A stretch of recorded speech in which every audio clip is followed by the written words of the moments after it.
One of the big beliefs in fat loss is that you got to cut carbs. And that's why I believed in extreme diets, like I got to cut carbs.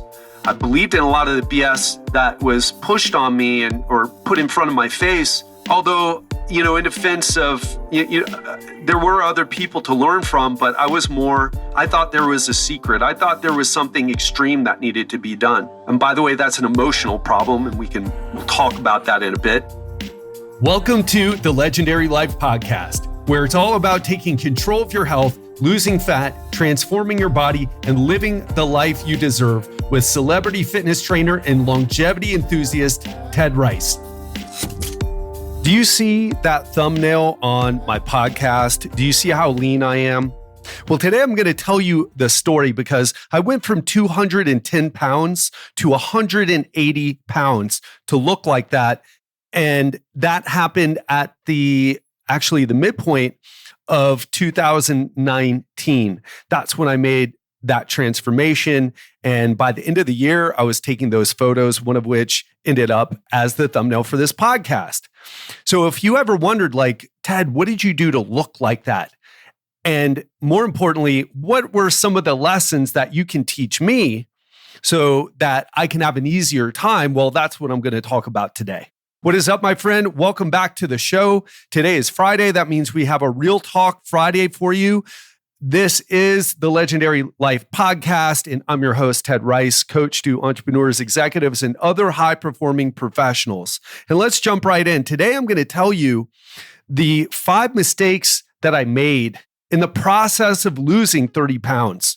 And let's jump right in. Number 1, trying to out-train my diet. So back in 2016, I had this idea. I wanted to get lean. I was doing a good job with my training. I was doing gymnastic strength training. I was working on handstands. I was working out at my house. I was doing heavy dips, weighted dips. I was doing different types of pull-ups and all this gymnastic stuff. I really loved it.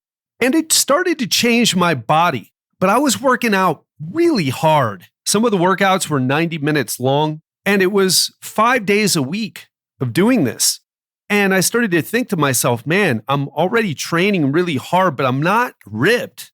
I can kind of see my abs, and I'm doing a lot of abdominal exercise, but I can't really see my abs that well. So I had this bright idea because I felt like I was doing a good job with my nutrition. And I thought to myself, maybe what I'm missing here is that I need to do a little bit more exercise, and that'll take me to the next level. Such a smart idea, I know. And what ended up happening was I started doing 2-a-days on some of the days of the week. I started doing some cardio.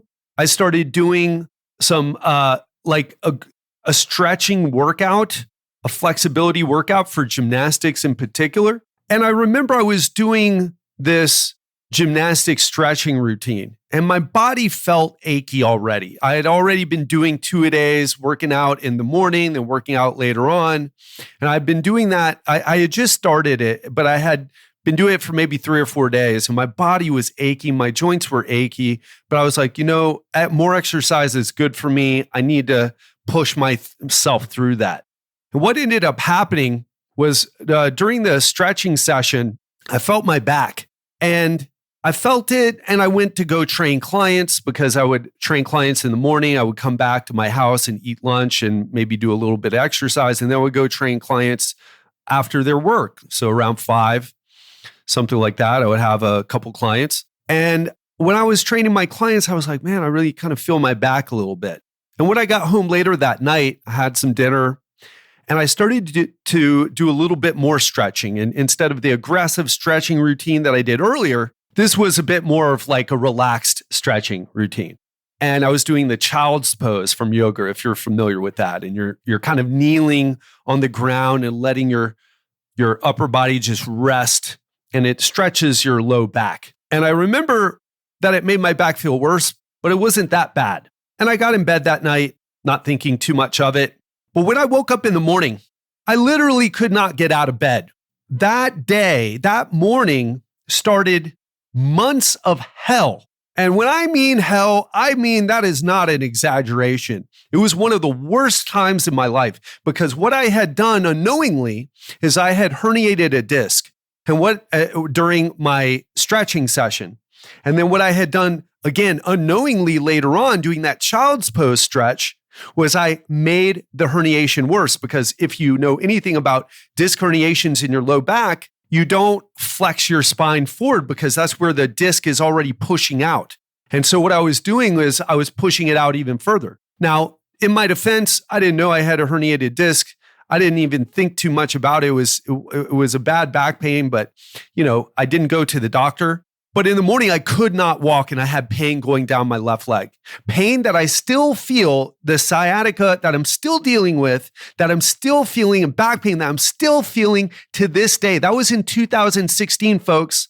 We're talking 6 years later. But Ted, why didn't you go to physical therapy? Oh, I went through months of physical therapy. I worked with one of the top physical therapists in the world. In fact, I had to because I could not walk. My business, which was going well, I could not, if I can't walk, I couldn't train clients. And I couldn't train clients for, I think it was close to 2 months. It was one of the darkest periods because it was such a huge setback. And I was making money at the time by training clients, all because I tried to outtrain my diet, all because I had this dumb idea, again, looking back, this dumb idea that I was already doing 5 days a week. And, a couple of the workouts, like I mentioned, were 90-minute workouts. But I thought maybe if I would just do a little bit more, I'll get shredded, get down to maybe 12% or even 10% body fat. And that dumb idea, it cost me so much. It cost me money. It cost me quality of life. I mean, I was miserable. I couldn't sleep at night. That's actually when I started meditating. That's the story. I'm not going to tell it today, but that's the story of how I got into meditation. I was in pain. And let me tell you, if you've never experienced nerve pain, there's nothing you can do about it. You can take ibuprofen until your liver explodes and you still feel it does nothing for you. I had to take tramadol. I had to take opiates to get the pain to go away. And guess what happens when you take opiates? You get a little loopy.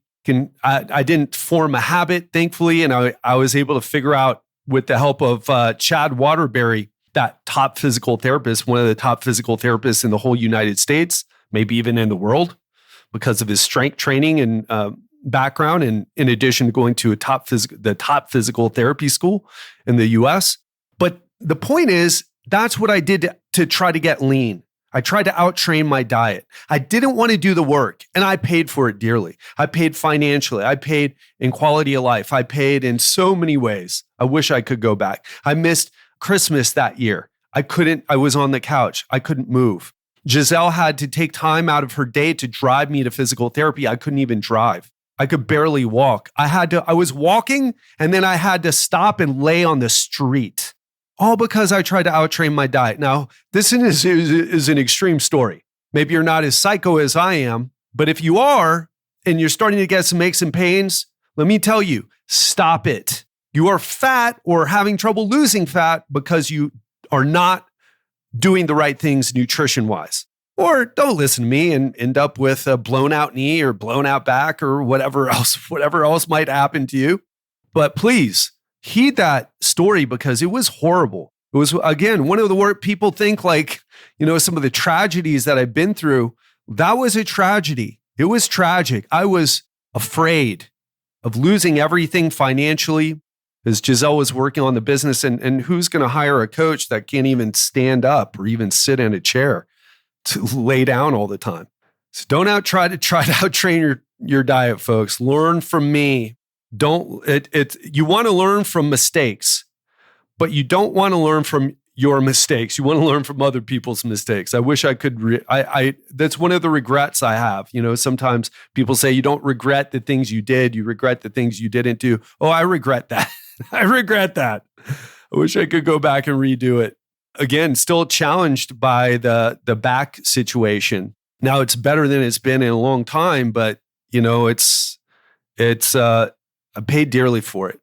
Number 2, going on extreme diets. So after I recovered a few months later from that back injury, so that now we're talking the beginning of 2017, I spent, again, the holidays laying on a couch, People came to see me though. That was nice. But I got invited to do things and I couldn't go do anything, just laid on the couch. But I did get better and I got back. I found some exercises at that time to help get my function back.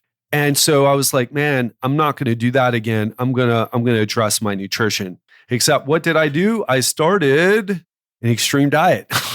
I started doing what's called a protein sparing modified fast. And it was working. It worked well. It was a bit extreme, but it worked well. And then I hit a wall and it wasn't working for some reason. And looking back now, I know why. It's because my behavior changed. I started doing things differently. I wasn't exercising as much. So instead of like trying to troubleshoot the right way, I tried to go more extreme, like a lot of thick-skulled people do. Reminds me of a story of a guy who went keto, lost 40 pounds, and then went carnivore and actually put on 20 more pounds. So he put 20 pounds back on. Always remember that story. He thought going more extreme was the answer. And I can't judge him too harshly because I did the same thing. So I went from having protein and veggies to just pure protein. And I started having massive issues. I started having issues with electrolytes. I was hyponatremic, most likely. So hyponatremia is when you where it's an electrolyte problem without going into too much detail, and it can potentially be dangerous. So my brain was all a mess. And what ended up happening, by the way, I stayed on this for a while and I pushed through the discomfort, and I ended up I started having panic attacks. And one of those panic attacks sent me to the hospital because I thought I was going to die. Right? My heart's beating uncontrollably. My blood pressure's through the roof. My heart's, maxed out. I think I'm going to die. Go to the hospital, $9,000 later. And yes, I did have insurance, but at the time I wasn't making that much money. So I had a higher deductible. So for that, I paid $9,000 for this lesson. I should actually do the $9,000 lesson I learned about extreme diets. And guess what? When I went to the emergency room, guess what they did? They made sure I wasn't having a heart attack. They checked my, what do you call it? Cardiac enzymes. They did an EKG. Everything was normal. They didn't even give me some Xanax to calm my ass down. No, nothing. They ran some tests, and $9,000 later, no answers, no nothing. It's just, oh, well, sorry that happened, but you're free to go now. It wasn't a heart attack. It's terrible. $9,000 lesson. And even worse, it took a while to recover from it. And what I actually consulted with different people. Again, I was financially very stressed because I had just spent $9,000 making payments to the hospital. I think I talked them down. Of course, you can do that, by the way, if you don't know. If you have outstanding medical debt, you can talk them down. But the thing is this, I consulted different people, and it seemed like when you cut your calories so aggressively, it drives up stress, and stress causes problems. And I started having problems. So again, extreme diets are not the answer. Number 3, believing in the BS health influencers. So much BS. Now, I hurt my back in 2019. That's when I tried to 2016, sorry. That's when I tried to outtrain my diet. 2017, I'm a little less dumb, but still making dumb decisions. And man, I've been in the industry for so long. I feel ridiculous about this, but this is the truth. I tried that extreme diet, ended up with a bunch of problems and a $9,000 medical bill from an ER visit. And then 3, I started realizing something was off with the information that I was getting from people. And let me tell you this, extremes sell because people think you need to do something extreme. So health influencers, 9% of them are full of shit. They're marketers. They've never worked with anybody. And even if they have, sometimes it's like they're just doing what sells. And this became even more apparent because in 2018, right, after a hard year, right, of learning these lessons, 2016, the end of 2016, so 2017 was a hard year for me, but just pulling myself back together. And then 2018, February 14th, Giselle and I moved to Thailand. And so, as you know, one of the big beliefs in fat loss is that you got to cut carbs. And that's why I believed in extreme diets. Like, I got to cut carbs. I believed in a lot of the BS that was pushed on me or put in front of my face. Although, in defense of, there were other people to learn from, but I thought there was a secret. I thought there was something extreme that needed to be done. And by the way, that's an emotional problem, and we'll talk about that in a bit. But when I moved to Thailand, it's like going from the US, where the obesity in the US is out of control. I don't know how much you travel, but let me tell you, go around the world. Nobody has the big people like we have. It is out of control. And people are trying to normalize it. It's insane, especially because the data is really clear. I mean, even the arguments that people make that healthy, being overweight or obese can be healthy. I mean, there's holes in the arguments, but yet they argue it because of political activism. It is so messed up in the US.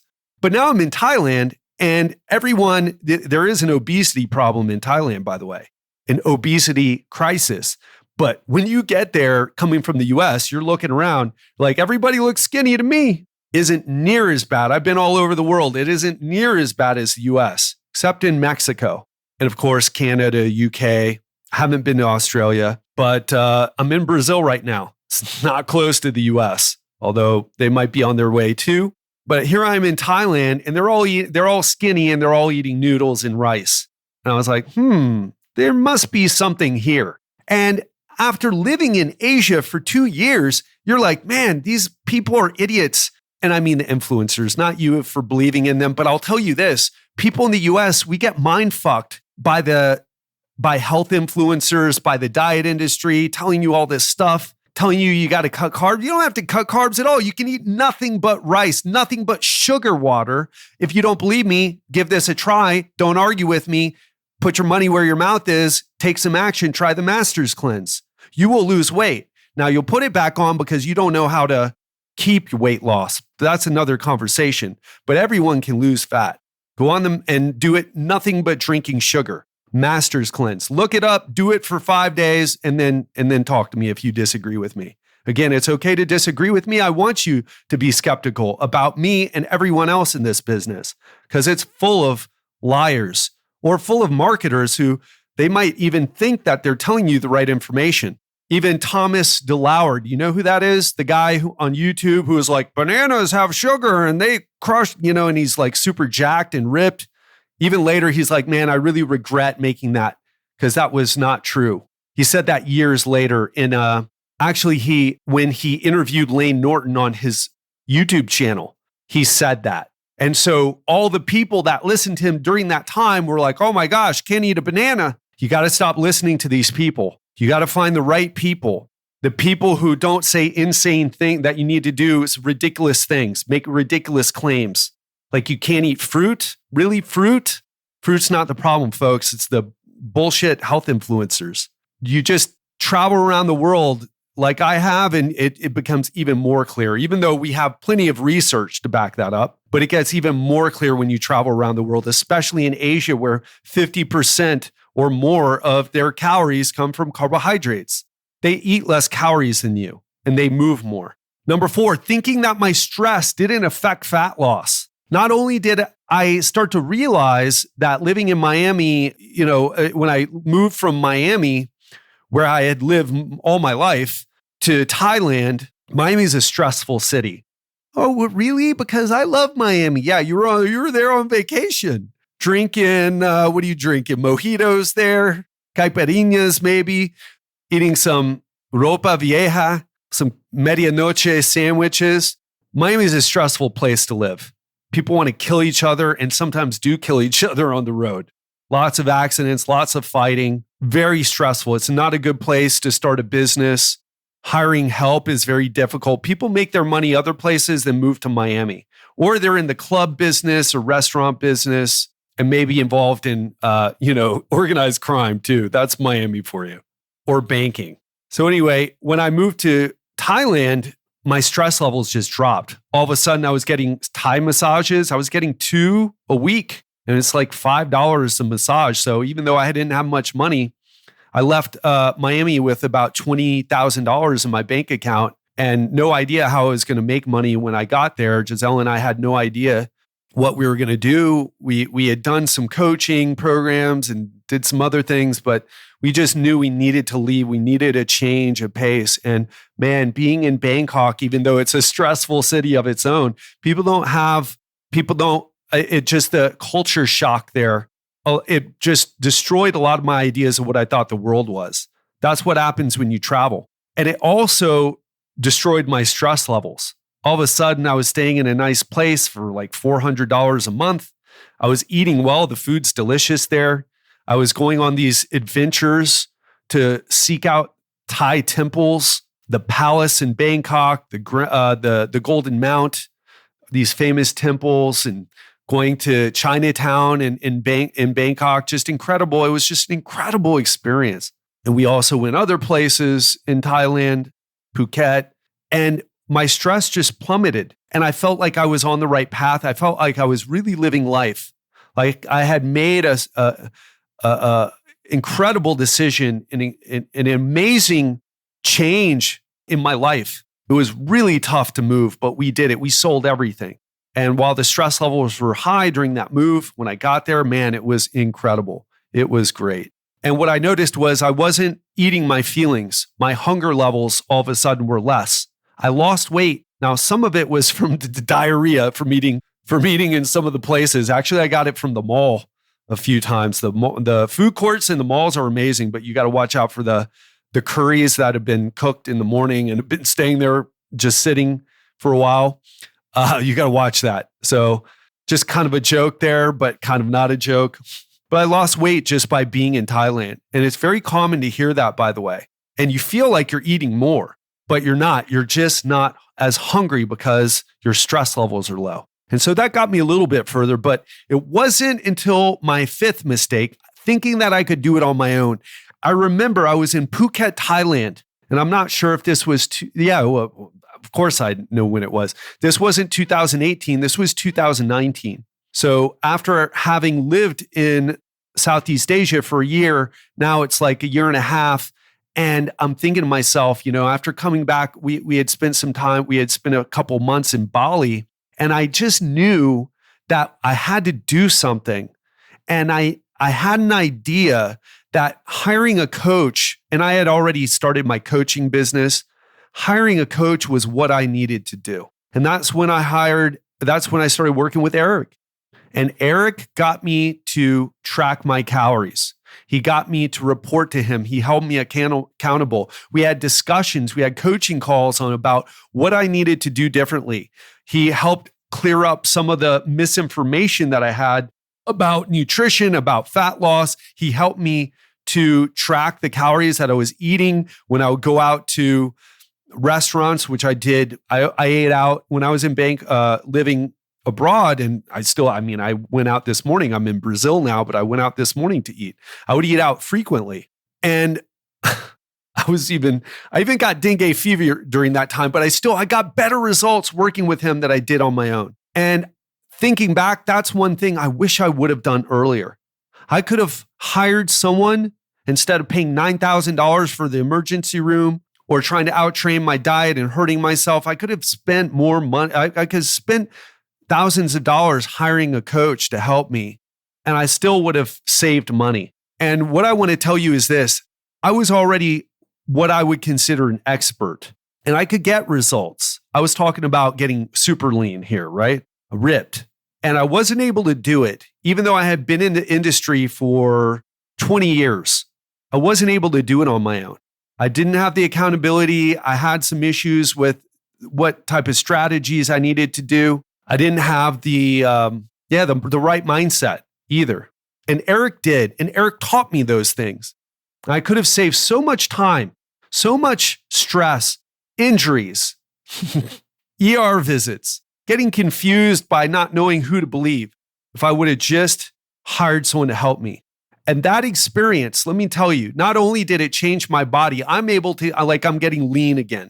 And when I say I'm getting lean again, I mean, I'm getting back to that point where I was in 2020 and 2000, at the end of 2019 and 2020, where I was like, man, I could see veins on my abs and I was going out to eat. I felt like everything was sustainable that I was doing. And I felt like I was having a good time and living my life and still staying lean. And I really loved where I was. And I would have never been able to get there on my own, or maybe in 5 or 10 years, maybe. And it changed everything for me. And it also changed the way I coached my own clients. I'm like, I'm doing this with my clients now. So Eric not only helped me change my body, but he changed my business. And now my clients get insane results. Not only do they lose 20 to 30 pounds in a 4-month time frame, they feel like they've mastered fat loss on a level they never have before. I get people coming from other coaches and joining my program. People who are considered good. And I wouldn't say that the other coaches were bad. I've been doing this for a long time. Just been doing this for a long time. I have a different perspective about it. And I've made a lot of mistakes that taught me lessons that other folks haven't learned. But this whole thing of thinking I could do it on my own, I take it to other areas in my life. In fact, I've got to end this right now because I got to hop on a coaching call for my business with my business coach. I'm in a business coaching group. And you better believe I'm having record months of not just income, but clients getting results because we're creating a better experience for them. People are joining. I'm getting more, like I'm running the business better. I'm a better leader, all because I have people with the knowledge, experience, and coaching prowess to help me achieve what I'm trying to achieve. And those are the 5 mistakes that I made. So just to recap real quick, and then I got to jump. Number 1, trying to outtrain my diet. Number 2, going on extreme diets. 3, believing in BS health influencers. Number 4, thinking that my stress levels had nothing to do with fat loss. And I mean behaviorally, not the cortisol goes up and causes me to be fat. Starving people are in South Asia and they don't have enough food. And you better believe their cortisol levels are high and they're still starving to death, okay? That goes back to the believing in the BS health influencers. And number 5, thinking I could do it on my own. And I would ask you, out of those, which one resonates the most? And what do you need to change? Looking at your own results. And that's what I'm going to leave you with, my friends. There's a better way to do what you're doing. If you're not getting the results you want, or if you're running into some of the same challenges that I ran into, but you're going to have to shift. So think about that. That's what I want to give you. Hope you have an amazing weekend. Love you lots. And I'll speak to you on Monday.